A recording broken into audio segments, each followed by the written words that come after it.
Valmiki Ramayana, Balakanda, Sarga 7. This Sarga describes the virtues, knowledge, integrity, administrative ability of King Dashrath, his ministers and counselors. It concludes with the description of Dashrath's righteous rule. Shloka 1. The exceptionally noble descendant of the Ishwaku had ministers endowed with every virtue. They understood statecraft, could discern unspoken intentions, and were always devoted to what was pleasing and beneficial to the king. Shloka 2. That heroic king had 8 renowned ministers. They were pure in conduct, loyal to him, and constantly devoted to the affairs of the kingdom. Shloka 3. They were Drishti, Jayant, Vijay, Surashtra, Rashtravardhana, Apoka, Dharmapala, and the wise Sumantra as the eighth. Shloka 4. Two foremost sages served as his highly esteemed officiating priests. They were Vashisht and Vamadev. He also had other counselors. Shloka 5. They included Suyajna, Jabali, Kashyap, and Gautam, as well as the long lived Markandeya and the Brahmana Katyayana. Shloka 6. Together with these Brahmins, the king's hereditary priest continually served him. His ministers were disciplined through learning, modest, capable, and masters of their senses. Shloka 7. They were prosperous, noble minded, skilled in weapons, and firm in valor. They were renowned, vigilant, and carried out instructions exactly as given. Shloka 8. They possessed dignity, patience, and fame, and always spoke with a smile. They would never utter a falsehood, whether from anger, desire, or the pursuit of wealth. Shloka 9. Nothing concerning either their own people or foreign peoples remained unknown to them. Through spies, they learnt what was being done. They had already been done, what had already been done, and even what was intended.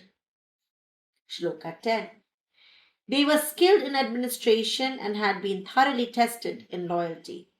When the proper occasion arose, they would administer lawful punishment even to their own sons. Shloka 11. They were constantly engaged in increasing the treasury and strengthening the army. They would not harm even an enemy unless he had actually committed an offense. Shloka 12. They were heroic, continually energetic, and followed the principles of royal administration. They always protected the upright inhabitants of the kingdom. Shloka 13. They filled the royal treasury without oppressing the Brahmins or the Kshatriyas. They imposed severe or moderate punishments only after considering the offender's capacity and circumstances. Shloka 14. Because all the ministers were upright, united in purpose, and fully discerning, there was no person anywhere in the city or kingdom who spoke falsely. Shloka 15. Nowhere in that kingdom was there a wicked man or one who pursued another man's wife. The entire kingdom and that excellent city remained peaceful and free from disorder. Shloka 16. All the ministers wore fine garments, were well presented, and observed pure vows. They remained constantly alert, using the eye of political wisdom solely for the king's welfare. Shloka 17. Their virtues had won the approval of their preceptor, and they were renowned for their valor. They were known even in foreign lands and reached firm conclusions through sound judgment. Shloka 18. They were virtuous in every respect and were never deficient in good qualities.